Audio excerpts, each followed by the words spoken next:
Mais c'est moi qui décide, c'est moi qui est au bat, pour reprendre son expression d'hier. Oui, et il a aussi dit qu'il n'a jamais fait moins que ce que la santé publique proposait. Il a toujours fait ce qu'elle disait ou est encore plus sévère. Alors, on ne peut pas accuser M. Legault d'avoir, disons, pris des risques que la santé publique lui déconseillait. On va l'écouter. Vous êtes là au retour. Merci. On écoute et on revient, mesdames et messieurs. Les bonnes nouvelles, où elles sont. Donc, première bonne nouvelle, la vaccination a commencé hier. Donc, ça se passe bien. Et puis, c'est une étape là, vraiment importante. On voit la lumière au bout du tunnel, même si c'est un petit peu loin, là, parce que faut tous qu'on comprenne qu'avant d'avoir vacciné la majorité des Québécois, ça va prendre un certain nombre de mois. Évidemment, on va voir comment ça va arriver, les livraisons des doses, mais on est prêt, là, puis jusqu'à présent, tout se passe bien. L'autre bonne nouvelle, c'est que même si les chiffres sont élevés, quand on se compare avec les États-Unis, quand on se compare avec la plupart des pays en Europe, on voit que dans la deuxième vague, entre autres, si on prend les chiffres depuis le 1er septembre, on s'en sort mieux sur à peu près tous les indicateurs qu'ailleurs dans le monde. Donc, c'est quand même encourageant. Puis c'est surtout un gros bravo aux Québécois. Ça veut dire qu'au Québec, il y a eu moins de contacts. Donc, les Québécois ont plus respecté les consignes. Mais ça reste élevé. Et ça reste élevé même en Ontario, où ils ont été beaucoup épargnés depuis le début de la pandémie. Ils ont eu hier un record, 2275 nouveaux cas. Bon, hier, nous, on a eu 1741 nouveaux cas, mais là où ça nous fait vraiment mal, c'est le nombre d'hospitalisations. On a eu hier une augmentation nette de 69 hospitalisations. On est rendu à 959 personnes, donc 959 lits dans nos hôpitaux qui sont occupés par des patients COVID, donc des lits qui ne peuvent pas être utilisés pour d'autres activités dans les hôpitaux. Ça, c'est très dur, c'est beaucoup de pression sur les hôpitaux. L'autre endroit où c'est difficile, c'est dans les écoles. Hier, dans une seule journée, on a dû fermer 181 classes de plus. Donc, on est rendu à 1503 classes qui sont fermées. Ça veut dire qu'il y a à peu près 4,5 % des enfants, malheureusement, qui ne peuvent pas aller à l'école. Donc, il est temps que les vacances arrivent. Donc, ce que ça veut dire quand on regarde les chiffres, c'est que même si on s'en sort mieux qu'ailleurs, il reste que le niveau, la propagation du virus est quand même forte au Québec et c'est difficile dans beaucoup d'hôpitaux. En plus, on est rendu à 7411 travailleurs de la santé qui sont absents pour toutes sortes de raisons. Donc, c'est vraiment difficile dans les hôpitaux. Donc, on a eu des grosses discussions, le ministre de la Santé, la santé publique. On a essayé de consulter le plus de gens possible, de regarder ce qui se passe ailleurs. Puis là, aujourd'hui, on vous présente un nouveau plan qui est un peu, qu'on pourrait appeler une pause du temps des fêtes jusqu'au 11 janvier. Donc, ce qu'on propose, c'est d'étirer le temps des fêtes, le congé du temps des fêtes, jusqu'au 11 janvier. Donc, les nouvelles consignes qu'on annonce aujourd'hui, d'abord, les employés de bureau.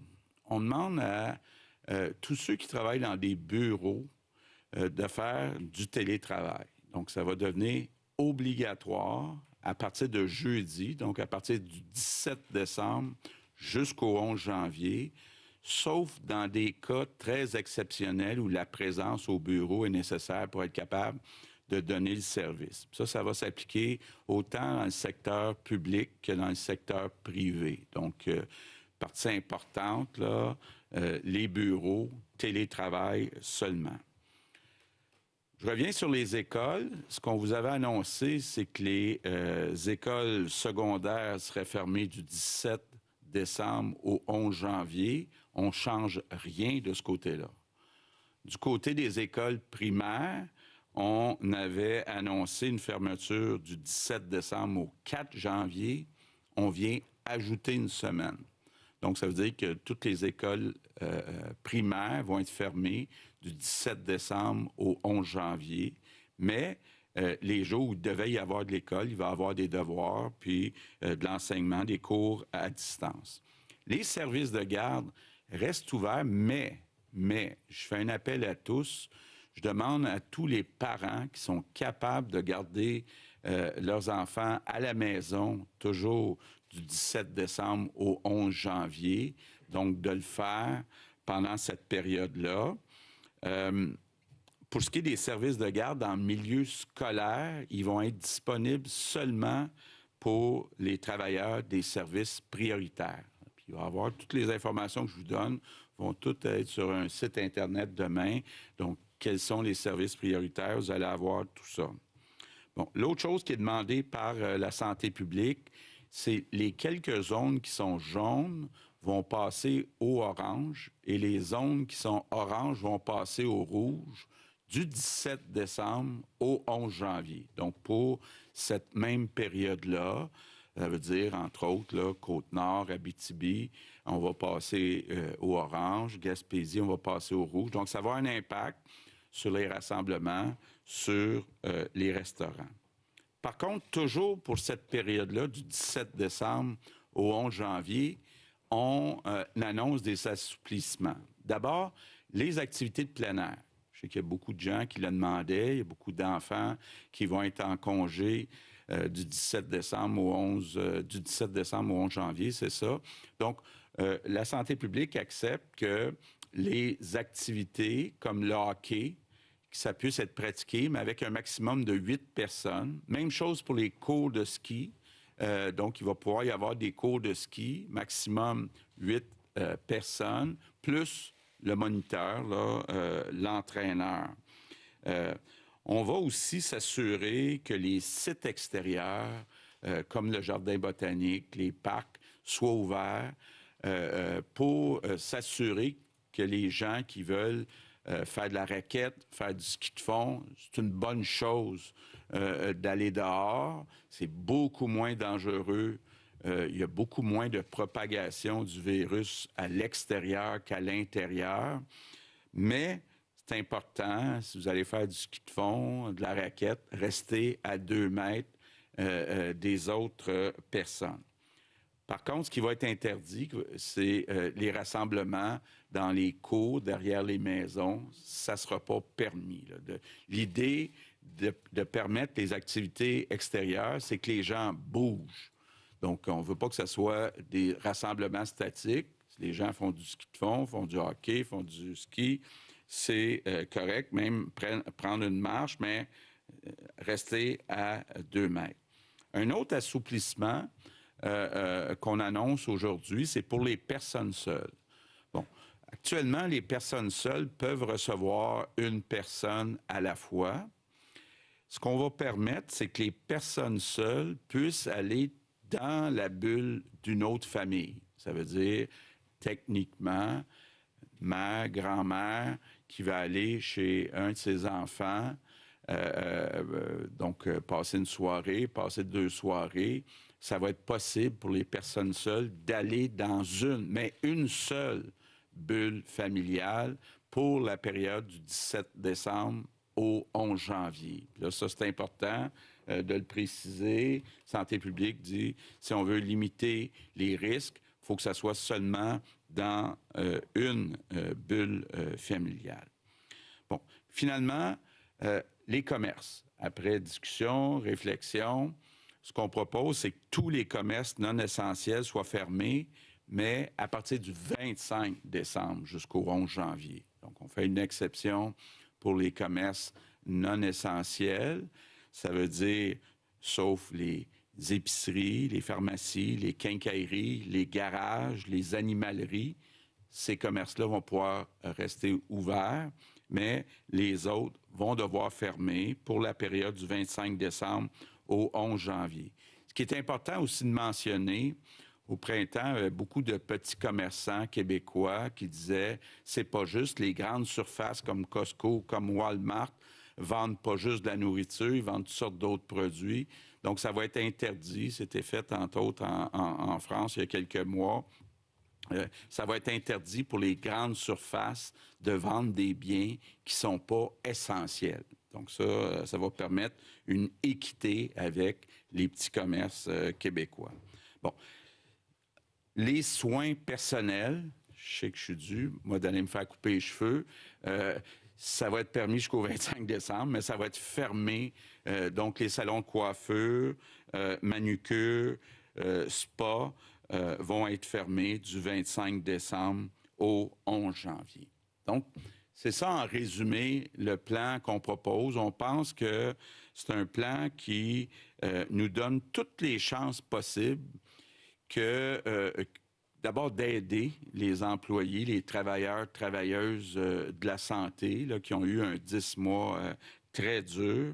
Ça nous donne toutes les chances aussi, d'ici le 11 janvier, de casser cette deuxième vague-là pour qu'on puisse commencer ensuite vraiment à déconfiner. Puis ça va nous permettre aussi d'arriver au début de l'année 2021 avec des hôpitaux le moins débordés possible. Puis on sait que même en temps normal, c'est toujours un mois difficile, le mois de janvier. Donc, donnons-nous toutes les chances possibles. Donc, on est dans le dernier droit.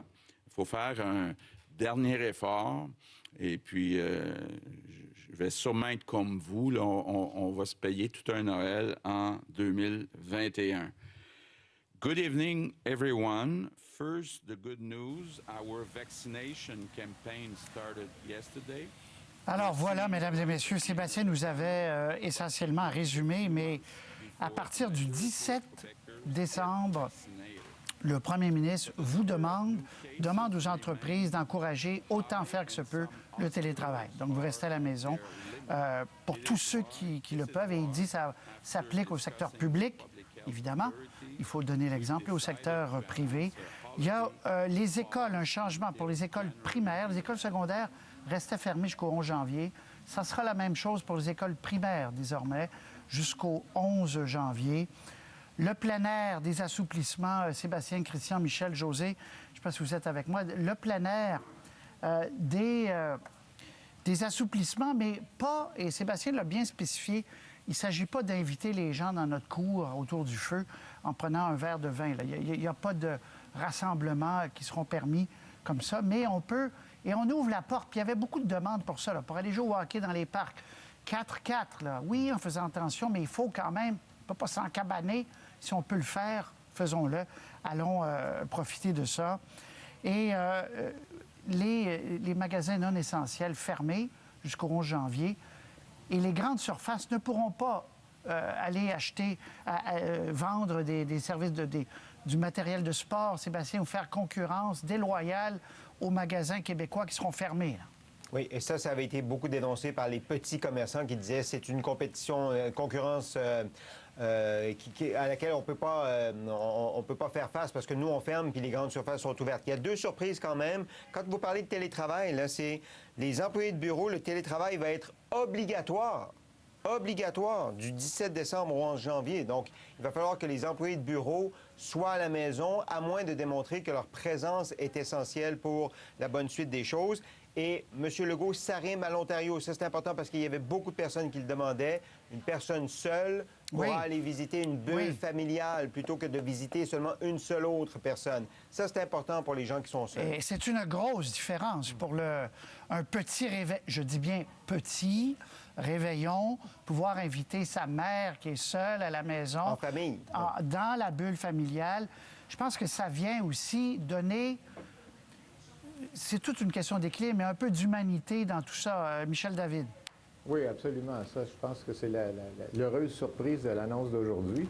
Ce qui veut dire qu'une grand-maman pourrait aller, par exemple, réveillonner dans la famille d'un de ses enfants.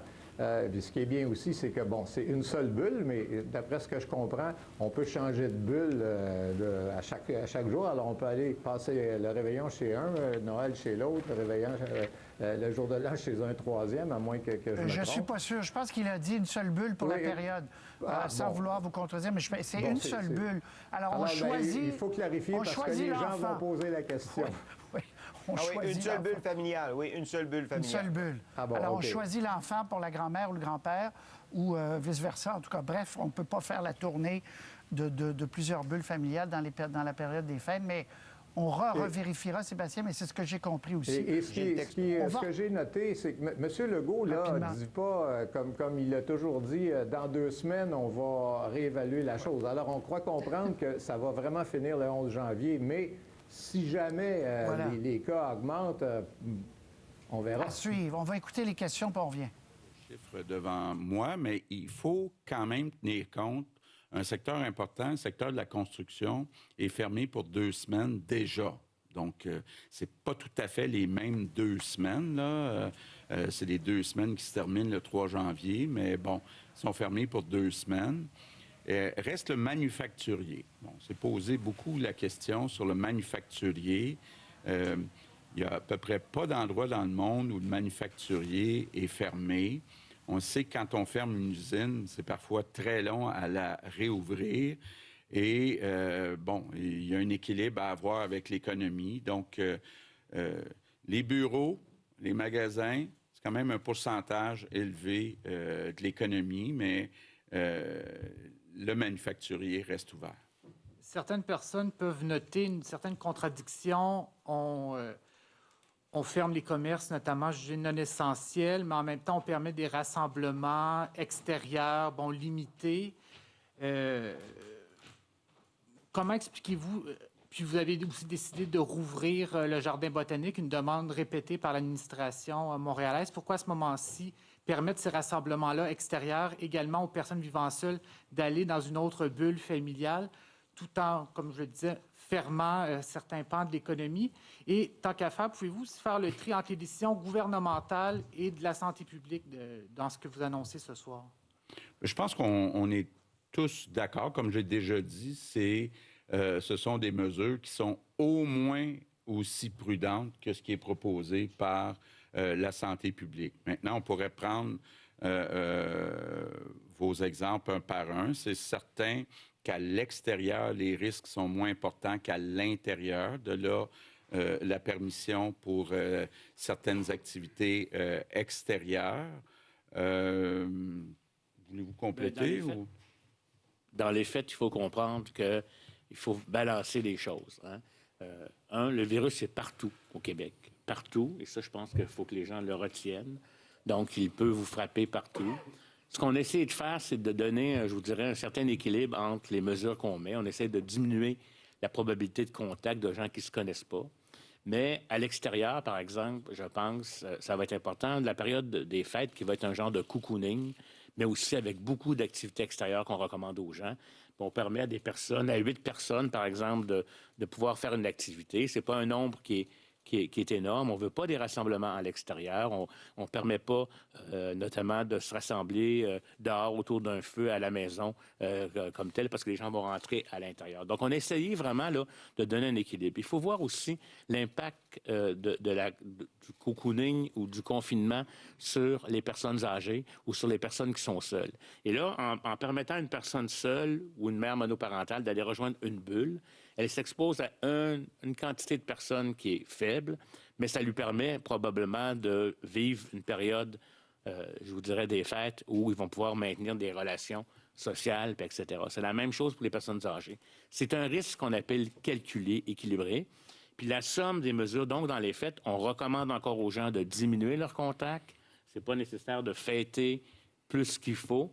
Mais si vous avez des activités à faire, faites-les à l'extérieur. Et je pense que là, à ce moment-là, le risque est beaucoup moins grand de transmission. Puis on a tout balancé ça comme tel. Et c'est clair que quand on est rendu à une quantité importante de transmission dans la communauté, il n'y a pas vraiment un milieu on n'est pas dans une situation où, comme au début, en première vague, c'était les travailleurs de la santé puis les gens des CHSLD, il y en a partout. Donc, c'est une approche systémique qui essaye de s'attaquer un petit peu, puis profiter de la période naturelle de Noël pour y ajouter une autre période qui va avoir un meilleur effet sur la baisse de cas. Peut-être 2 précisions que je vais ajouter suite à votre question. D'abord, le jardin botanique, pour être très transparent. Moi, ça fait 3 semaines que je demande qu'on l'ouvre, le jardin botanique. Donc, je viens d'avoir l'accord de la santé publique. Donc, des fois, c'est dans un sens, des fois, c'est dans l'autre sens. Et quand vous dites aussi la permission aux personnes seules d'aller dans les bulles familiales, il y a une situation que je trouvais difficile, c'est les étudiants qui reviennent à la maison pour le temps des fêtes. Donc, un étudiant qui est allé étudier à l'extérieur, puis que là, il revient à la maison, bien, je pense que c'est normal qu'on le laisse revenir à la maison. On va passer à Ariane Lacourcière, La Presse. Je me demandais seulement si votre définition de produit essentiel est la même qu'au printemps. T'sais, on pense linge d'hiver, bottes d'hiver. Est-ce qu'un magasin de souliers peut être ouvert? Mais dans les faits, ça ressemble comme au printemps. On va demander aux gens de se prémunir de ces vêtements-là antérieurement. Là. Quand on parle de services essentiels, on parle de s'alimenter, on parle de pouvoir aller à la pharmacie. Comme tel. Donc, sinon, on rentre dans un univers, je ne sais pas si vous comprenez, très complexe de qu'est-ce qui est essentiel, qu'est-ce qui ne l'est pas, ce qu'il est pour un. Par exemple, les quincailleries, les grandes surfaces qui vont demeurer ouvertes, c'est vraiment des affaires pour faire des réparations, parce qu'un robinet peut éclater, etc. Mais ne pourra pas vendre, par exemple, des électroménagers ou une machine à café. Peut-être que sur notre... je pourrais vous donner la liste, là, parce que je l'ai ici, mais elle sera disponible demain sur notre site Web. Mais c'est beaucoup plus restrictif qu'en première vague pour les raisons que le premier ministre a expliquées tout à l'heure. La dernière fois aussi que les écoles avaient été fermées, on remonte en mars, c'était supposé être fermé 2 semaines. Finalement, ça a été fermé beaucoup plus longtemps. Donc là, il y a beaucoup de parents qui se demandent, c'est supposé de rouvrir le 11, est-ce qu'il y a un risque que ça se prolonge encore plus longtemps? Bien, moi, je pense que le risque est faible. Et puis, notre objectif, c'est vraiment de rouvrir les écoles le 11 janvier. Et, écoutez, je l'ai souvent dit, là, la dernière chose qu'on veut fermer, c'est les écoles. Là, étant donné que les écoles ferment déjà pour une certaine période, il va y avoir des cours à distance, il va y avoir des devoirs de donner. Donc, les chances sont très, très faibles. Là, je veux pas... les enfants qui écoutent, là, vous allez être à l'école le 11 janvier. Annie Guillemette, Cogeco Nouvelles. Bonsoir, je voulais parler des sports. Avant le 11 janvier, il y a très, très peu de sports organisés, les équipes de hockey, tout ça, ça ne fonctionne pas, les cours de ski, la même chose. Est-ce que, quand vous dites là, qu'on peut aller jouer dehors en groupe, est-ce qu'on parle de groupes, entre guillemets, organisés, ou c'est une gang qui décide d'aller... Bien, on parle de 8 personnes plus le coach. Bon, ce que je comprends, quand j'étais jeune, on divisait la patinoire en 2, là, puis on jouait 2 games. Ce que je comprends, c'est qu'on pourra jouer 2 games, mais dans chaque game, il n'y aura pas plus que 8 joueurs, plus, bon, je ne sais pas si c'est un arbitre ou un coach. Donc, ça, c'est clair. Même chose pour les cours de ski. Donc, les cours de ski vont pouvoir recommencer, mais maximum 8 participants plus le moniteur. Ça, c'est au-delà du 11 janvier ou avant? Ça, c'est du 17 décembre au 11 janvier. Parfait, c'est bon. Ouais. Les personnes seules qui vont entrer dans une bulle, est-ce qu'on comprend bien qu'en latin, c'est one shot deal, une fois, une bulle seulement, ou on peut répéter, mais avec le même monde tout le temps? On peut répéter, mais avec le même monde tout le temps. On ne peut pas aller chez ses 3 enfants et leur famille. Ouais. Merci. Normand Grondin, Radio-Canada. Bonsoir. Je voulais savoir, êtes-vous vraiment confiant pour les commerces qu'il va y avoir une réouverture possible à partir du 11 janvier? Oui, moi, je pense qu'on va être capable. Là, on se donne 3 semaines, du 17 décembre au 11 janvier, pour donner un grand coup. Moi, je suis confiant là, qu'on va être capable de réouvrir le 11 janvier. Puis on va vous donner, de toute façon, là, des confirmations, probablement le 5 janvier, dans la semaine avant. Je voudrais revenir sur la question des vaccins. On voit qu'il y a des réticences chez les travailleurs de la santé. Est-ce que le gouvernement a prévu une approche, une démarche, un programme spécial qui devrait débuter bientôt? Parce qu'on est là-dedans en ce moment. Il y a des réticences, c'est évident. Il va en avoir d'autres. Qu'est-ce qui est prévu concrètement pour essayer de convaincre les gens de se faire vacciner? Bien, premièrement, je vais vous donner des bonnes nouvelles là, qui viennent de rentrer. Je les ai données tout à l'heure à notre premier ministre. Aujourd'hui, on a vacciné 900 personnes. Alors, 900 personnes comparé à 300 hier à notre deuxième journée. Là, je dois remercier tout le personnel qui a fait un effort incroyable. Et la moitié de ces personnes-là sont du personnel. Alors, c'est pour ça que j'avais dit hier qu'il fallait attendre quelques heures parce qu'il y avait peut-être l'effet de surprise, de la fébrilité, plus du côté du Mémonide à Montréal hier. À Québec, il n'y avait eu aucun enjeu avec les employés. Donc, c'est pour ça que je pense qu'il faut prendre un petit peu de recul. Mais je vous dirais là, que d'avoir vacciné déjà 900 personnes aujourd'hui, comparé à 300 hier dans le même environnement, là, moi, je prends ça comme une très, très bonne nouvelle. Mais c'est sûr qu'il va y avoir une campagne de sensibilisation qui est en préparation pour la vaccination parce que on a même certains dirigeants syndicaux qui nous ont offert leur collaboration pour le faire. Alors, moi, de ce côté-là, là, je pense que si on regarde juste nos 2 premières journées, je suis vraiment encouragé de voir ce qui se passe. Puis c'est ça qui nous permet, comme on dit souvent, de voir la lumière au bout du tunnel. Alors, continuons à travailler sur nos efforts, mais en même temps, ce qui se passe en vaccination, là, c'est très encourageant. Andy Saint-André, TVA Nouvelle. Bonsoir à vous trois. Concernant les magasins grande surface, vous avez dit vous voulez éviter de la concurrence déloyale. Il va se passer quoi là, dans un Costco, dans un Walmart? Il va y avoir des... je vais le dire en bon québécois, là, du tape. Là, il va y avoir du tape, on ne pourra pas acheter rien qui ne sera pas essentiel. Comment ça va marcher? Comment s'assurer que ça soit respecté? Dans le fond, on va s'assurer que ça soit respecté. Il va y avoir des normes, puis à ce moment-là, il peut y avoir des interventions de la SNES. Bon, je pense que l'alimentation et la pharmacie, ça, serait comme un service essentiel, là. Peut-être les éléments d'épicerie comme le papier de toilette ou etc. Mais tout ce qui va s'appeler dans le sens, souvent, là, où on peut acheter du matériel, des électroménagers, des meubles, tout ça, là, ça ne sera pas accessible. On va s'organiser pour que ça ne soit pas vendu. Je veux revenir sur les services de soins personnels. Ce qui concerne les cabinets dentaires, par exemple, chiro, optométristes, est-ce que ça va rester ouvert? Oui, ça reste ouvert parce que c'est considéré comme des services de santé, si vous me permettez. Quand on parle de soins personnels, on parle d'esthétique, d'épilation ou de massothérapie. Là. Mais pour ce qui est des autres, effectivement, ça demeure des soins de santé. Parfait. Merci. On va y aller avec François Carabas, Journal Métro.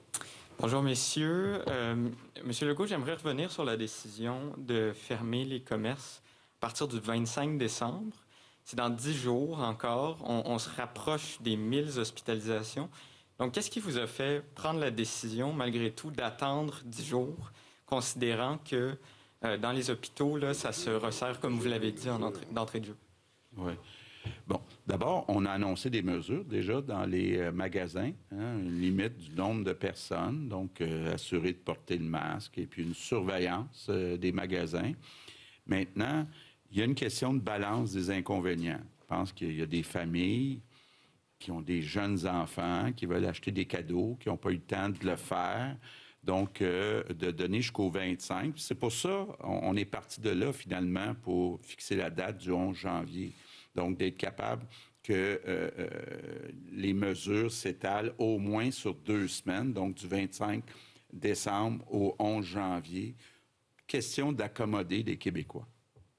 Et je vous présente peut-être l'autre côté de la médaille. Il y a une possibilité que ces commerçants-là demandent des aides financières supplémentaires. Oui. Est-ce qu'il y a quelque chose de prévu de votre côté? Les aides qui étaient prévues pour le loyer restent là. Là, on est en train de discuter avec le gouvernement fédéral pour ce qui est du paiement des salaires. Il semble qu'une des 2 semaines devrait être payée par le fédéral, puis on continue les discussions pour la 2e semaine. Merci. François Gariepi, Radio X. Bonjour à vous trois. Monsieur Legault, vous avez parlé abondamment des politiques de Angela Merkel dans les derniers jours. En Allemagne, les contacts sociaux sont limités à maximum 5 adultes de 2 foyers différents entre le 24 et le 26 décembre. Pourquoi est-ce que c'est différent ici? Bien, écoutez, d'abord, on a des discussions avec notre santé publique. Il y a des mesures en Allemagne où on a les mêmes mesures. Il y en a d'autres où on n'a pas tout à fait les mêmes mesures. Mme Merkel, pour l'instant, a choisi de laisser les visites à Noël aussi. L'Allemagne a eu une situation difficile depuis quelques semaines. Par contre, depuis le mois de mars, ils ont eu pas mal moins d'impact que chez nous. Donc, il faut regarder l'ensemble du portrait. Où sont-ils avec leur hospitalisation? Combien ils ont de lits disponibles? Etc., etc. Donc, oui, je m'inspire.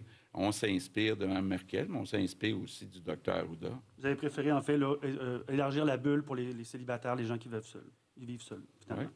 Dans la deuxième question, en sous-question, dans votre décision de fermer les commerces non essentiels à partir du 26 décembre, est-ce que le calcul des revenus de la TVQ en temps de Noël a joué dans la balance? Non, pas du tout. Ce sera tout. Parfait. Avant de passer en anglais, on a une dernière question de Clara Loiseau, de Journal de Montréal.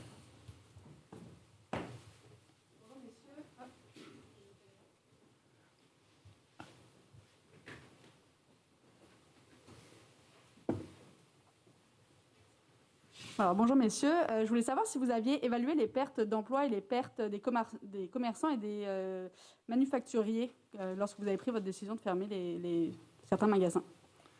Bien, on a discuté avec les fédérations, avec le ministre de l'Économie. On a quand même tenu compte de l'impact si on avait fermé, par exemple, le manufacturier, mais on n'a pas évalué de façon détaillée. Puis la première évaluation, puis le premier critère, c'était vraiment la santé publique. Et moi, je suis fier de dire là, qu'on a respecté toutes les propositions et plus de la santé publique. Alors, comme deuxième question, je voulais savoir comment vous allez vérifier si les magasins ne vendent pas, en fait, finalement, des produits qui ne sont pas essentiels. Est-ce qu'il va y avoir plus d'inspecteurs qui vont faire des passages? Oui, on a déjà demandé, de façon générale, d'avoir plus d'inspecteurs de la CNESST et il va aussi avoir une présence policière. Donc, on a demandé à tout le monde d'avoir une plus grande surveillance qu'à l'habitude. On va passer en anglais. We'll switch to English. We'll start with Montréal Gazette. Bonjour. Premier Legault, I was wondering if you could explain... Monsieur Legault, pourriez-vous expliquer, je crois comprendre que vous fermez les commerces non essentiels pour essayer de freiner la diffusion virale, mais pourriez-vous expliquer le raisonnement d'avoir attendu jusqu'au 25 pour le faire? Réponse. Avant tout, nous avons tenu compte des recommandations de la santé publique. Deuxièmement, je pense qu'il est important de dire que dans les magasins au détail, il n'y avait pas eu beaucoup d'éclosions depuis les derniers mois. Donc, la situation n'est pas parfaite, mais nous avons tenu compte de cela. Par conséquent, nous avons essayé de trouver un équilibre, vous savez, et nous avons beaucoup discuté avec les responsables de la santé publique. Et si nous comparons nos mesures à ce qu'on voit ailleurs dans le monde, quant à l'excès de prudence que la moyenne, eh bien, c'est bien notre cas. Question. Pour les commerces non essentiels qui vont être fermés, est-ce qu'il y aura encore la possibilité d'acheter au trottoir? Réponse. Oui, ce sera disponible. Les gens qui veulent aller chercher un article à la porte du magasin, ils pourront le faire. We'll go now with CTV. Question.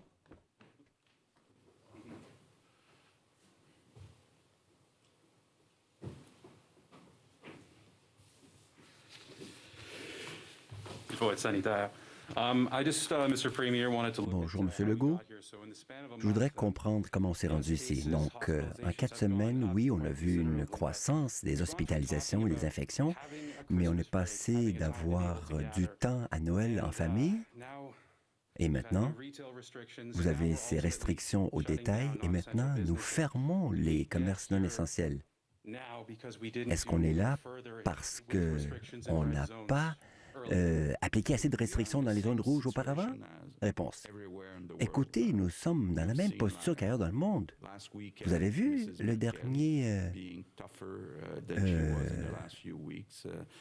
moment de Mme Merkel? Elle a décidé de serrer la vis. À Londres, aujourd'hui, il y a eu d'autres annonces analogues. Donc, il y a même des ajustements en Alberta où ils ne voulaient absolument pas apporter des restrictions. Et pourtant, le virus leur a forcé la main. Et il y a un mois, on ne s'attendait pas à la présence aussi vigoureuse du virus au Québec. Alors, on s'est ajusté comme ailleurs. Question.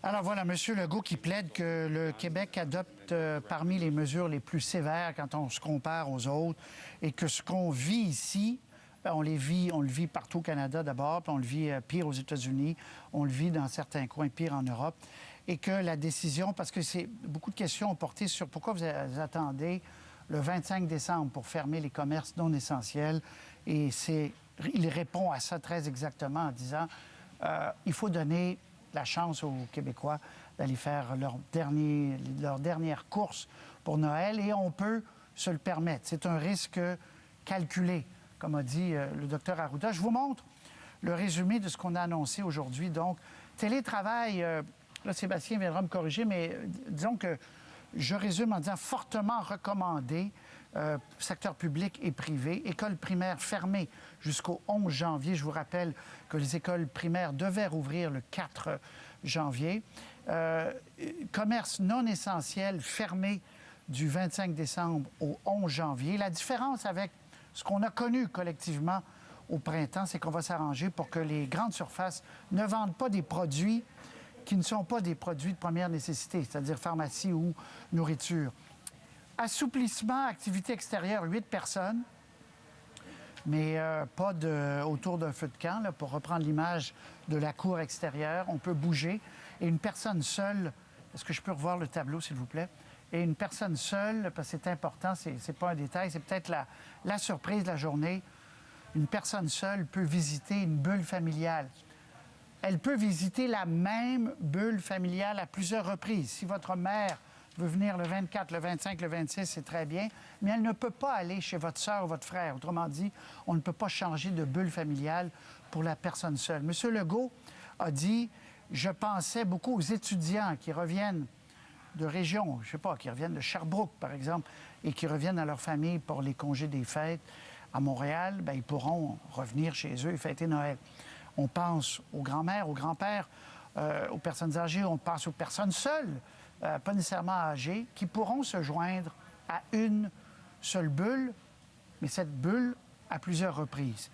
Sébastien, vous allez me corriger pour le télétravail, je le sens. Ça fait 2 fois que j'interprète erronément, vous allez me dire, la consigne. Alors, c'est obligatoire, me dites-vous. Je le fais en toute amitié. Je cite au texte, M. Legault. Ça a déjà établi notre amitié depuis longtemps. Pour les employés de bureau, ce sera obligatoire, le télétravail. Le télétravail va être obligatoire pour les employés de bureau à partir du 17 décembre. Ça, c'est jeudi. Jusqu'au 11 janvier. Sauf pour les emplois où la présence est essentielle. Donc, si l'employeur démontre que la présence d'un de ses employés est essentielle, il peut travailler. Mais autrement, les employés de bureau vont être en télétravail à partir de jeudi. Cette obligation vaut pour toutes les organisations privées et publiques. Bon, alors, plus que fortement recommandé. Mais c'est sûr que dans une manufacture, on ne peut pas fermer la manufacture. Il y a une chaîne de production, et tout ça, les gens doivent être sur place. Eux, ils ne seront pas en télétravail si la shop ne ferme pas. Mais d'ailleurs, il a parlé de ça, M. Legault. La question lui a été posée. Est-ce que le secteur manufacturier va être touché comme la dernière fois? Il a dit non.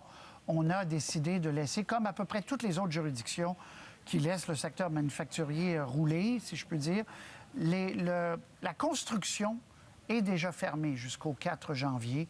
Il l'a souligné. Alors, tour de table, réaction, José, c'est quand même des mesures importantes dans la mesure où il y a beaucoup de commerces qui devront fermer. Les écoles primaires, c'est une semaine supplémentaire. Il y a des différences avec la dernière fois, mais ça commence à ressembler à un confinement, là.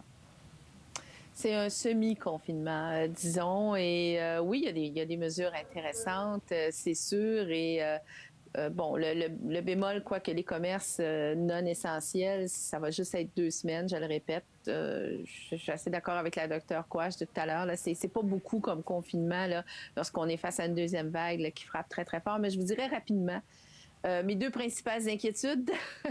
La première, c'est que là, tout à coup, une personne seule pourra aller dans une bulle familiale. Si cette personne seule-là a une santé un peu fragile et qu'il y a une ou des personnes asymptomatiques contagieuses dans cette bulle-là, c'est sûr qu'il y a un risque là qui va être pris. Et c'est un risque invisible. C'est le propre de ce virus-là. Hein? Mais, oui. avec un virus invisible, assumer, j'aurais préféré assumer que calculer parce qu'on ne peut pas le calculer, justement. La deuxième chose, c'est que, et là, c'est pas un reproche que je fais au gouvernement, je comprends qu'il doit s'adapter, mais écoutez, depuis 3 semaines, le gouvernement est rendu à, je ne sais plus son combienième plan de Noël. Là. On est parti de 4 rassemblements pour 4 jours à 2, à 0, pas de visite de personnes, pas de... Bon, et là, on arrive avec un nouveau plan.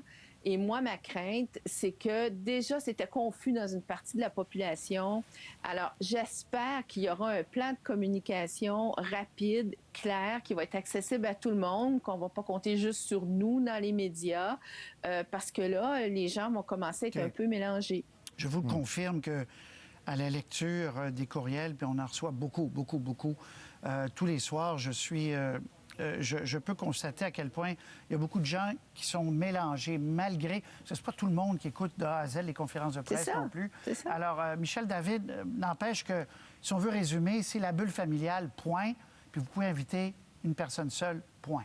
Voilà, en gros, c'est ça. Et je pense que, de façon générale, l'ensemble des mesures vont être assez bien acceptées, parce que la grosse déception, Patrice, c'était... Il n'y aura pas de rassemblement à Noël. À partir de là, je pense que les gens se préparaient à passer un Noël, disons, moins intéressant qu'à l'habitude. Alors, les autres mesures vont passer relativement bien, je pense. Et il est clair que M. Legault a essayé de minimiser le plus possible les inconvénients pour les commerces. Il aurait pu très certainement commencer le confinement ou la fermeture le 18 décembre plutôt que le 25. Il a voulu, je pense, leur permettre, je comprends qu'il nous dit que c'est pour magasiner les parents, tout ça, mais je pense qu'il voulait surtout permettre au commerce de pouvoir opérer le plus longtemps possible. Et à une question en anglais, je pense, il a dit que le ramassage à la porte serait permis.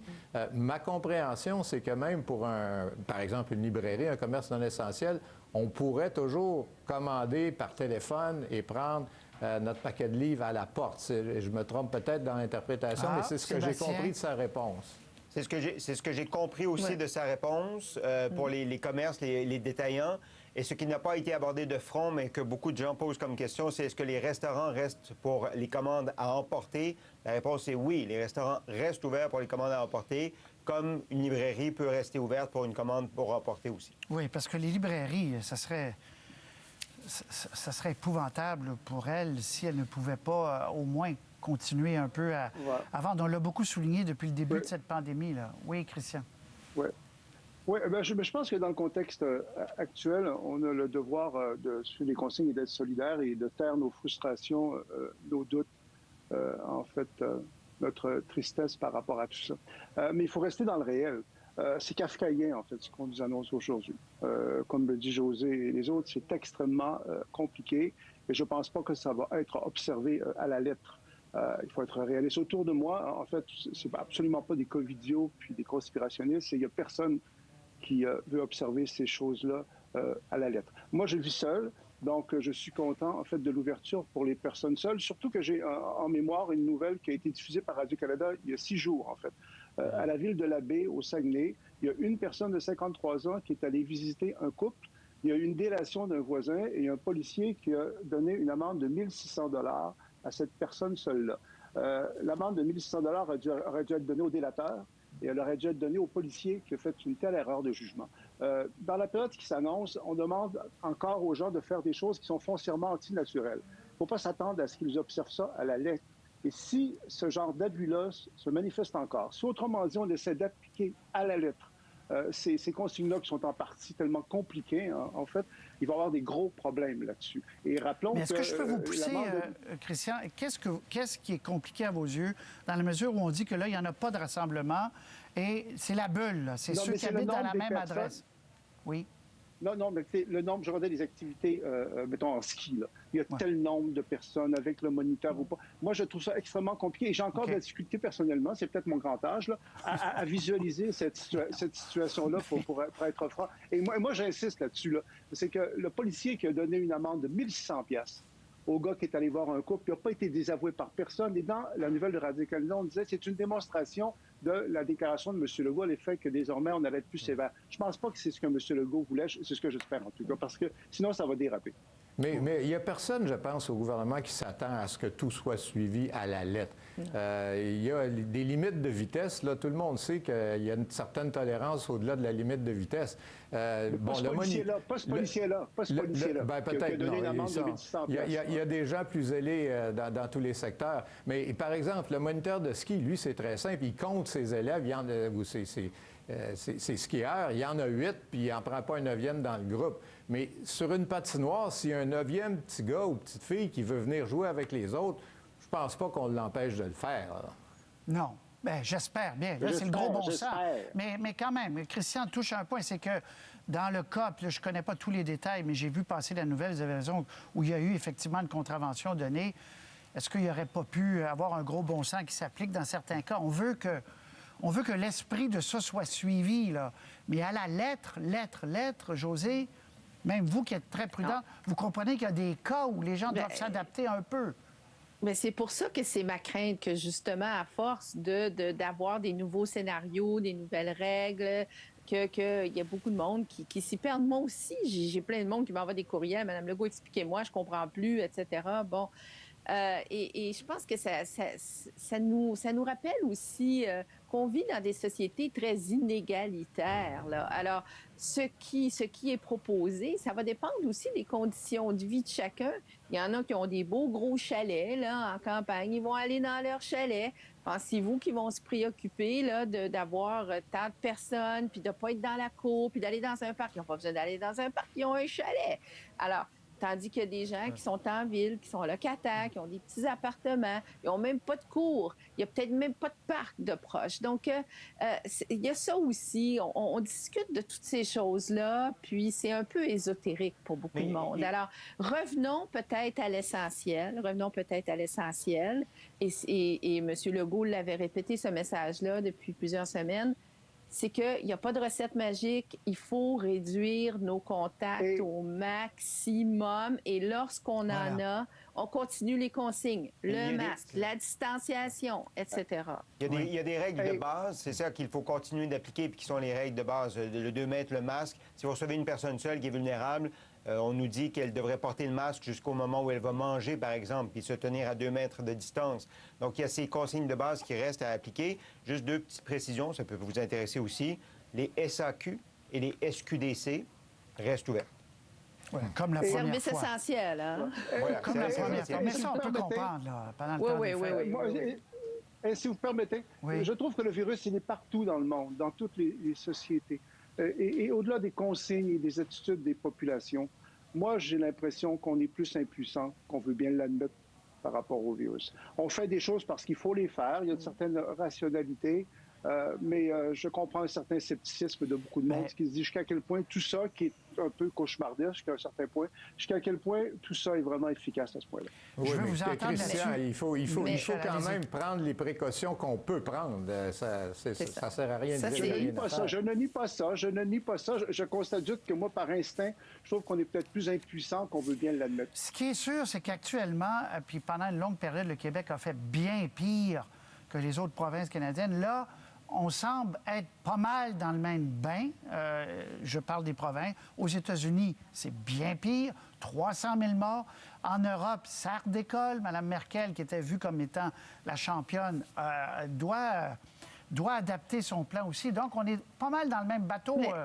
Oui, Josée, rapidement, tour de table, tout le monde. C'est parce que c'est la nature de la contagion communautaire, n'est-ce pas? Donc, d'où l'importance. Le seul pouvoir que nous avons, Christian parle d'impuissance, je le comprends, mais le seul pouvoir que nous avons, au-delà de ce que nous demande le premier ministre, c'est de réduire nos contacts et d'appliquer les consignes jusqu'à ce que une majorité de la population soit vaccinée. Ce pouvoir-là, individuellement, nous l'avons. Très bien. Rapidement, Michel David, conclusion. Oui, moi, je trouve que M. Legault, je comprends quand on se compare, on se console, mais je trouve qu'il fait des comparaisons un peu rapides des fois. Par exemple, quand il nous dit encore tout à l'heure, il y a 2200 cas en Ontario, puis on en donne juste 1700. Oui, mais ils sont 2 fois plus nombreux, là. Si on ramenait ça sur une base égale, on a encore beaucoup plus de cas qu'en Ontario.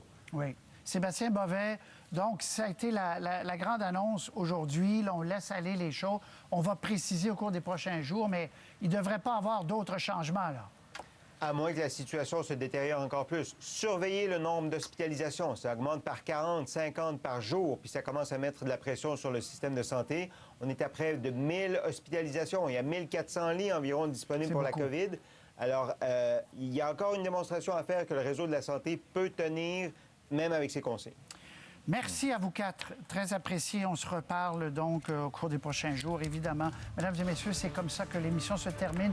Moi, je vous retrouve au Téléjournal 18h. Sinon, c'est Gérald qui prend le relais à RDI. Merci. À très bientôt. Au revoir.